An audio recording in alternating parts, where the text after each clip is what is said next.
好了，我们看央视骂护春风啊，就是今天我看到这个新闻，我以为是假新闻，因为海外反贼经常铸造假新闻。说句不好听的，我从心里边说句这个，就是不礼貌的话，就是护春风小孩嘛，他算个啥呀？他咋了？央视还骂他，给他开专栏，他也配？这是我第一反应啊，就护春风也配？护春风不就是个小孩找不着工作，然后不得已走上自媒体之路，弄了200万粉丝嘛，反正也没什么偶像包袱嘛，就直接说我今天收入6万啊，这个月收入6万3，税后什么4万5，然后其中打赏收入多少，直播收入多少，带货收入多少，这不是挺正常的一个状态，本来就应该这样啊，然后说以苹果人、安卓人恶意制造对立。用极端话术寻求网络热点，极端话术撕裂社会共识，煽动焦虑，收割流量。这是 CCTV 对护春风的这个所谓的盖帽定论啊！大家知道 CCTV 是谁啊？大家知道蔡奇怪吧？奇怪啊，和他妈的什么黄坤明啊之类的，这都是直连的这些线。所以他们把护春风定义为这个高度的话，那护春风他妈倒了血霉了啊！那真是倒了霉了。给了3分钟，哎呀，给3分多钟，我操，那都仅次于让护春风戴手铐在那认罪了啊！所以，法治在线栏目指出，护春风因刻意制造苹果人就是精英阶层，安卓人就是底层阶层，的荒谬对立啊，被全网封禁。用极端话术撕裂社会共识，煽动焦虑，只为收割流量。央视不能容忍这种无底线的博流量的网络乱象。所谓护尘风的行为，在外人看来可能仅仅是在网络空间发表个人见解，吸引用户关注。但若仔细观察他发布的各种网络评论往往他会挑起网民的认知对立，给社会群体进行关联标签。那我就问你央视了，那人家这个关联标签对是不对呀？人家护春风给社会这个各个阶层打上标签，人家打的是对不对？你可没说人家打的不对呀，你就说人家不能打，你打了就不对了，打了他们就他妈的对立起来了，认知就明白了。你这不等于是夸护春风做对了吗？也就是说，以前大家是傻逼盘古开天辟地的混沌状态，开天辟地之前的混沌状态，傻逼都不知道自己是傻逼呀，坏逼心里很清楚对方是傻逼就是过着一起他妈没羞没臊的过着这样的人生，然后护春风就如他妈的盘古一样，开天辟地，咔一斧子给带来了亮光，带来了光。于是呢，傻逼就知道自己原来是个傻逼我操，我的钱都被你拿走了。这他妈的这就叫标签嘛，对不对？那好像护春风没说错呀，护春风是使我们底层中国人开始思考了。护春风一个找不着工作的、没上过牛逼大学的修车工，他都能做到这种程度，他都能做这样的思考，我有什么不行？电视台的话筒，什么讲座室的这个讲桌不是精英阶层专属的，老百姓也可以而且老百姓说的还很好，大家都很认同。你这不就是粉丝韭菜和这个主播都是韭菜，韭菜们开始思考韭菜们开始发现自己是韭菜了，我操！你央视不干了，我操！你不能干这个事儿你干这个事儿就什么撕裂社会共识，挑起群体对立。那我问你，要论撕裂社会共识，挑拨群众对立，你共产党认第2，护春风能算老几我这话没说错吧？阶级斗争为纲，纲举目张，是谁说的？是护春风说的吗？不是毛主席说的吗？不是你们他妈中国共产党的缔造者吗？中华人民共和国第1任独裁者、第1任领袖毛主席毛泽东同志告诉我们，阶级斗争为纲纲举目张。什么叫阶级斗争不就是标签化各个人群吗？然后挑动他们互相斗吗？然后我们永远站在大多数这边进行多数人的暴政然后最后大家均贫富以后再说，不就是这个结果吗？就是谁也不动了，最后把精英阶层全打倒了，挑动社会共识，撕裂社会共识，挑动阶级对立，那始作俑者就是你中国共产党。好家伙，你现在他妈做了天下之后，你不让护城风说话了。护城风所代表的正是工农阶级。如果毛主席有在天之灵，毛泽东站出来从棺材里爬出来，会站在护城风一边的。毛主席会说：“小胡说得好，以后中共中央宣传部长就由你来干一干。”我操他妈的，你们傻逼了就，太奇怪！我说你这他妈的刀口向内，你这货啊！好了，所以呢，这样去所谓的给护城风戴个这个鸡巴帽子，你这个帽子戴的水平都不够啊！说给人家标签化社会各阶层，撕裂社会共识，挑动什么阶级对立，你这个东西贩卖焦虑，你这个东西帽子你扣的不对呀，你在夸他呀，因为煽动群体情绪就是发动群众，贩卖焦虑就是让人民群众觉悟嘛，那么制造尖锐对立那就是阶级斗争嘛。你只不过是他妈的，你把你中国共产党国际歌共产主义那套东西全部安到护城风头上了，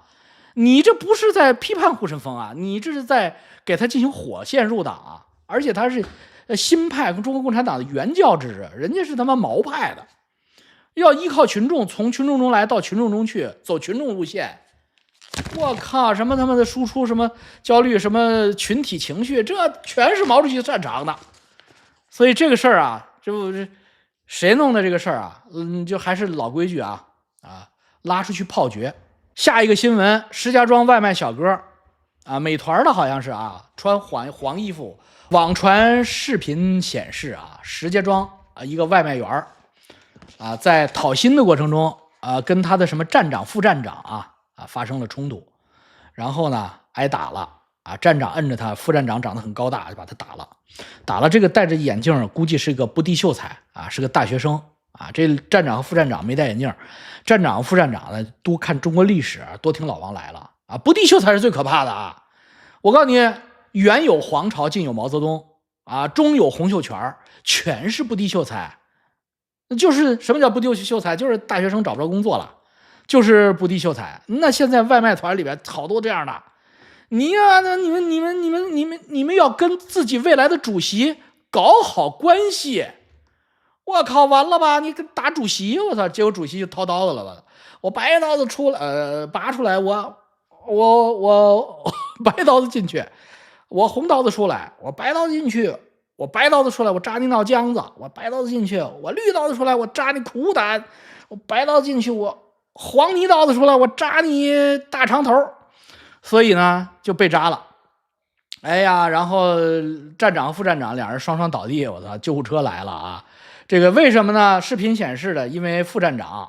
掐了外卖员讨薪外卖员的脖子，站长呢不停的推搡啊，外卖员很强势，很牛逼的这两人，然后呢就没想到人家外卖小哥讨薪有准备而来的啊，怀揣刀具就把他们给刺了。两个人就都倒地了，然后有传是站长嘎了，但是最新消息是站长没嘎啊，就是但是估计输血很多啊，这个人生长了一课啊，说是这个地儿叫石家庄海棠苑小区啊，美团站点，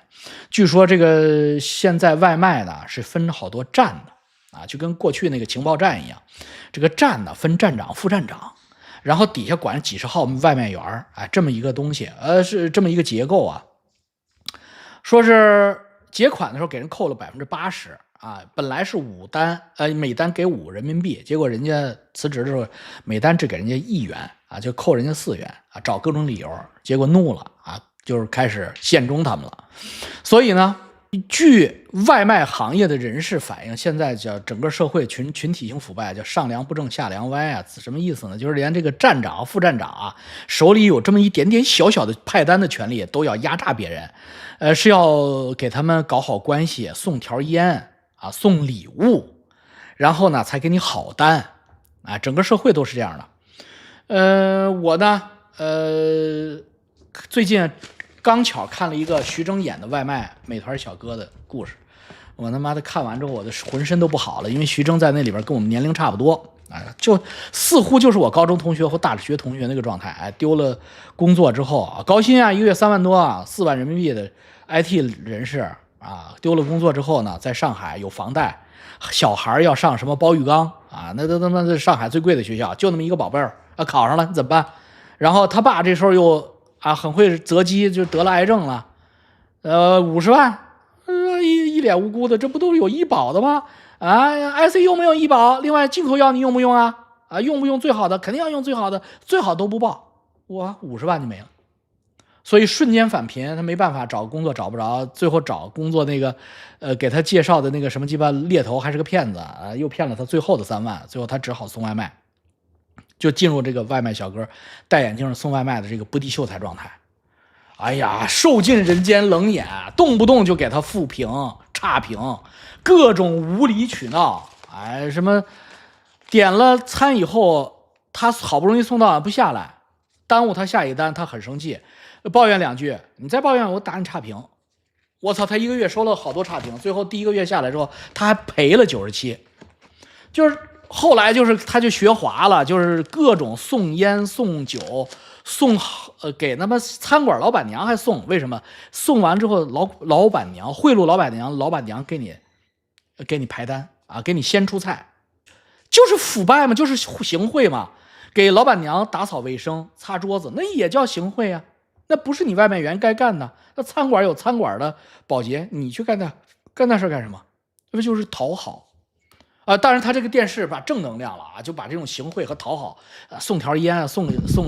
什么的，送瓶酒就是把它弄成这个温情暖暖的人情故事了。最后就是好，他1个月挣1万多终于是反正能自食其力了。但是这个通篇这个电影看完你会觉得有问题呀。他在徐峥送外卖这个过程中，他感受到的那个戾气之大，我操，冲鼻子呀，隔着屏幕都冲到加拿大来了。戾气之大，就是底层人互害之强远远是他妈的是阿加莎姑妈都看不下去了。这怎么能行啊？我操，这样的社会你还他妈歌颂他？这不是张献忠和李自成还有他妈的吾乃人王的洪秀全同志都在茁壮成长吗？所以我在看我看了看弹幕反抗资本家的英雄常山赵子龙自古常山出少年呀，什么我就喜欢看站长牛逼的样子这就属于正当防卫呀，教育关个几天算了，我就想问死没死站长你现在知道疼了全是这样的评论，没有一条是同情站长副站长的，就是底层互害。我们看到这个之后我们也要提醒咱们国内的人民群众观众朋友大家知道我相信大部分人都是底层或者接近底层至少你是能接触底层的，你不要做压垮他的最后一根稻草，你得饶人处且饶人我看徐峥那片子我要是徐峥，我当时我要不是有孩子上包玉刚，有爸爸在 ICU， 我就把里边一男的给捅了。那个男的一个孙子一大哥说，我操，你今天就得跟我说对不起，声太小否则我就给你差评就再扣你你说对不起我听不见，就那就是作死呢，那就是作死，给你他妈白刀子进去，给你他妈黄刀子出来，再给他妈绿刀子出来，你就爽了你作死，你听不见，你耳朵瞎了，耳朵聋了，你听不见。所以大家可以看看那个电影，看完之后你就能理解它了那个电影后半部是扯鸡巴蛋